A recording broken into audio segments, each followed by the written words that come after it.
What is scary about marriage? You find someone you love, get married, all is well, you live life with them for decades and build this empire together. The benefits are amazing, and then later, after the kids fly from the nest and life changes, the two of you grow apart, and it seems like divorce would make you both happier. But everything is tied up in the marriage. If you divorce, you have to sell the house, divide the assets, split the empire you built in two. Which would force both of you back into the workplace late in life, where you might live out your final years having to work and struggle alone, in pain, physically and emotionally. Given the brutality of divorce on both of your lives, you stay together, disconnected and resentful, forced by economics to remain shackled to one another until death. As someone happily married, the only thing that scares me is the knowledge that one day there's a chance the person I love most in the world will die. I've grown so used to being in his presence that if I lost him, it'd be like losing a piece of myself, and I would be heartbroken. Like how laws are elsewhere, but in my country the spouse isn't entitled to your belongings that were acquired before marriage/co-living, also not entitled to any heritage, only the money and property acquired during marriage, which emo is pretty fair. As for fighting in court is also not necessary if both parties agree and law is followed. Of course there is a procedure, but is pretty simple.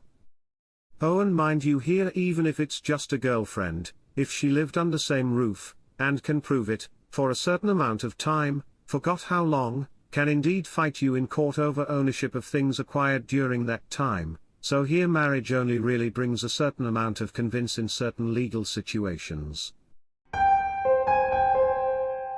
If you find it scary in any way, maybe a small pause is in order. I couldn't fathom living without my wife. If you're not totally 100% in it for life, maybe it's not for you. Yes, and no, or maybe I'm just dead inside. I've been married for 10+ years, love the guy and trust him and all that. But nothing is 100%, and after working with people's money for 20+ years, I can't unsee what happens when it doesn't work.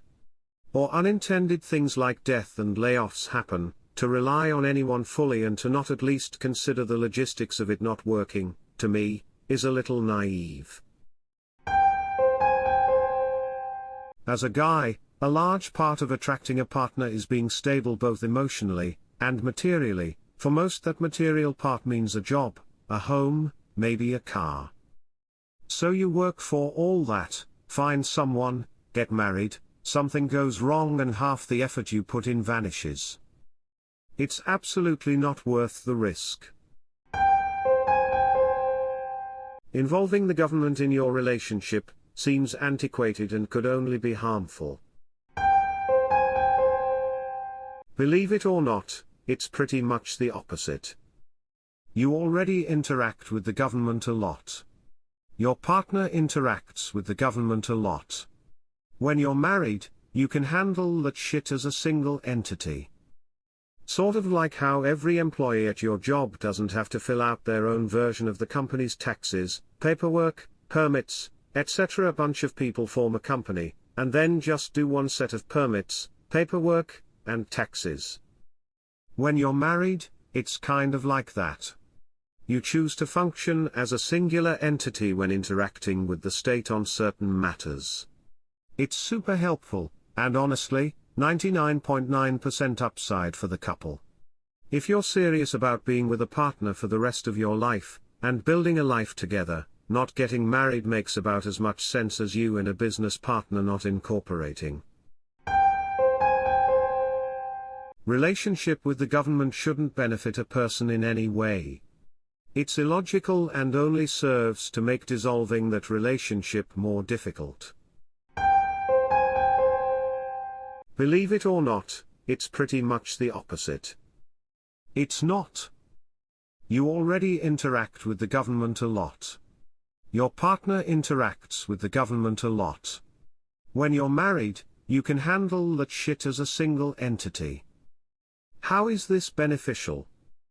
Sort of like how every employee at your job doesn't have to fill out their own version of the company's taxes, paperwork, permits, etc. A bunch of people form a company, and then just do one set of permits, paperwork, and taxes.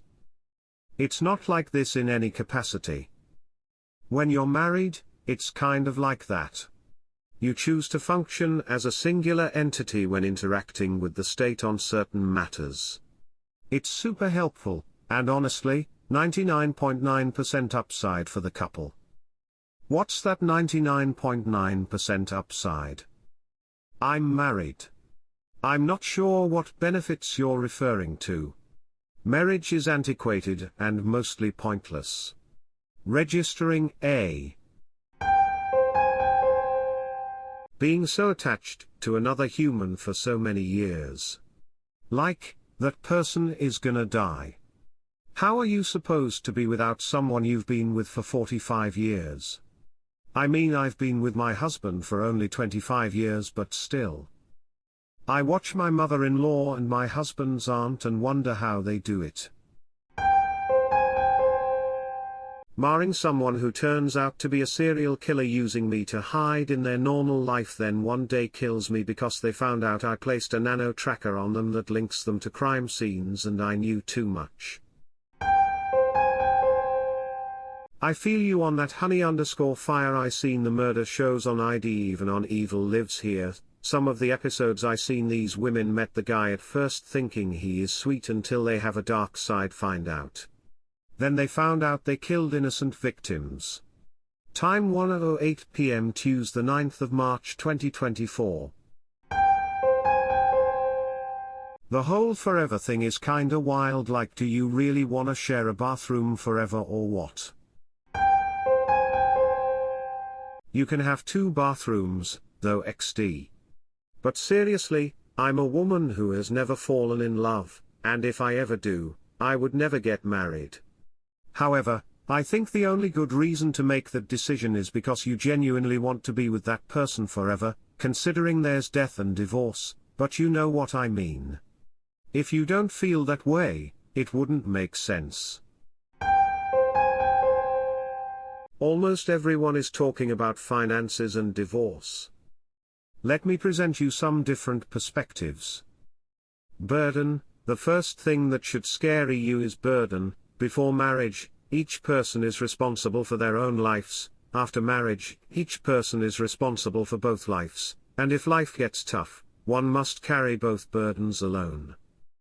Diseases/disorders. When your partner falls sick, be it a body or mental disease, you will have to deal with it, and caring goes too fast from an act of love to a chore, and from a chore to a burden. Getting old/withering. It's scary seeing a person you love grow old, even if you are growing old with them. If a marriage isn't working, we've got to legally fight in court. You aren't legally required to have a fight in court. If both parties are reasonable, it is a few $100s of paperwork and dividing stuff up. Children usually end up being the biggest hurdle. A non-married couple can have just a messy litigation issue happen if they have a lot of co-owned property and obligations and have had kids together. Kids can get really messy if one partner has been a stay-at-home parent. Now you have one partner who doesn't have any financial resources and another who has all the money and owns the property. You can get screwed hard there. Not sure if you are talking about the partner who works, the one who stays home, or the kids, but yes. Lots of potential for screwing happening there. Generally, this is the argument people use to justify the continued existence of alimony. One parent, almost always the mother, may have sacrificed career advancement in favor of caring for children at home. The screwing being discussed here is the potential for this partner to end up getting no alimony to compensate for their lost earning potential or not get a fair share of marital assets. The not living for yourself. It's scary but also amazing. I'm not alone with my problems. I'm there for me and them. I live with this whole other person, and they love me, I love them. It's us against the problem. Yeah, it's scary, but again it's amazing. That's why you should find the right person, and take your time to know each other. You invest everything in that person, you love them, cherish them, obey and worship them. You fill their heart full of love, their time full of attention, their purse full of all your money, and their belly full of babies. At that point she's like, yeah, you're worth more dead than alive. So then she slips something in your drink, and you're in the ground a week later. She's laughing all the way to the bank to cash in that life insurance. Failing the life insurance scam, she'll just cheat on you, punch herself in the face, have you arrested for abuse, divorce you and take your kids, your house, your money, your freedom, your sense of self-respect, and turn all your pals against you. Don't do it, lads, it isn't worth it. I think all fear boils down to simply the unknown. It's all what ifs. For some people they come true, for others things they'd never thought to be afraid of or excited for happen. In life sometimes you've got to just accept you're not going to know the end to a path until you're there, and it's hard to take that leap, but for most who take the time to become partners with someone they truly know and love, it ends up okay one way or another. The fallout will kill you. That's about the scariest thing. Like, over half of people get divorced. And even if it's amicable, the split takes so much time and strain and hardship that it just drains you. Suicide is pretty high among divorcees. Sometimes you get the "on my way home from work" text, and then an hour later, when they still aren't home, you are freaking out wondering if they got in a terrible car accident. Finally they walk in the door and say, "Sorry, coworker X brought their new puppy to the office and we were all petting it." Depends if you are engaged, newlywed, or have been married for a long time. Perspective on any situation is the difference. Ask the new hire or the soon retired what the company's problems are, then ask the boss. You'll get very different answers. In marriage you have each partner's perspective, then you have the stage, you will get different answers from all of them. I love my wife. I love my kids. In the hospital, when she was having contractions, the baby's heart rate would plummet, and a nurse, crash. Team of like 12, would rush in and move her around. Did a C-section, but it took some time to get it sorted, so I had to hear alarms to off, and see her get swarmed 3 times before we got in. Thankfully, no complications. But my friend also lost his baby at 5 days to SIDS. So I was constantly waking up and looking at the kids when they were young. Other than that, I feel bad I don't have loads of money. We make do, but one small catastrophe could end our bank account. I teach and often think I could change careers and earn more, but it's a lot of training to start out where I already am. So lots of life insurance and knowing I'll teach until I'm dead. Prolonged, forced abandonment. You can be with someone and still feel abandoned, but you are socially, sometimes legally, locked in with someone. No matter how painful a breakup can be, an emotional prison with someone else you used to know is much worse to me. If it's not necessary or healthy for me to be in it, why would I force myself into it? I've made that mistake once and I don't want to be guilted back into it. That you won't be the same person you are years from now, and your spouse won't be the same person he or she is years from now. I could say that at 25, I was much different than when I was a kid/teenager. I could say that at 35, I was a somewhat different than I was at 25. And I could say that at 45, I was a bit different than I was at 35. People change over time. Scary to think that there's a possibility your future self might not like, or even hate your future spouse. Both pay child support for whatever our son will need. Function like a normal human being. My dad let her come back but made her live in the in-law quarters part of the property. Wasn't long until all the kids left the property to get away from her. It's been 8 years, and they still live together on the property separately and hate each other. My husband and I got married, but without the government marriage certificate.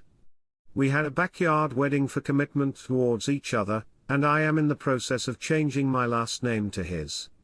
We considered it a real marriage, and if for whatever reason we can't be together anymore, we can have a civil split without having to pay the state, attorney fees, and whatever other fees the government wants.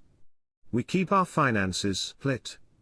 He owns the house we live in while I own my dad's house. We have a son together but already made precautions in case we split to where we have 50-50 custody and I've watched how ugly my parents' divorce was when I was a kid, and it lasted 3 years because my mom wanted to take everything from my dad while also leaving nothing for her 3 kids. She refused child support and wanted nothing to do with us kids. She cheated on my dad 2 times, which resulted in the divorce, but our state isn't an at-fault state. She hated us kids because I ratted her out for both her affairs and essentially ruined her life. She made out with $60,000 and a car with no child support. My dad's attorney wouldn't let her take anything because they made an emergency trust for all 3 kids to take all property, house, farm equipment, tools, vehicles, and whatever else my dad had, so she couldn't get her hands on what my dad had built up for us kids. She spent her $60,000 within 5 months and came crying back to live with us. She has medical problems that prevent her from working and you are tied to this person if they break the law. Especially if you are a woman who changed their name. Every court document and news article and background check and police record could potentially tie you to this person in a very intimate way and make them suspicious of you, say for a new job or house, or if you ever are in the public eye or your kid's school or CPS. Scary is how normalized marriage is, despite being an entirely inappropriate entity for anyone except for a couple wishing to raise children in a stable environment. There is no sensible, logical reason to otherwise get married, but unfortunately society pressures us into it, leaving many people so deeply dissatisfied with their lives that they end up looking forward to death. No hope of reprieve, as ending it would be too painful.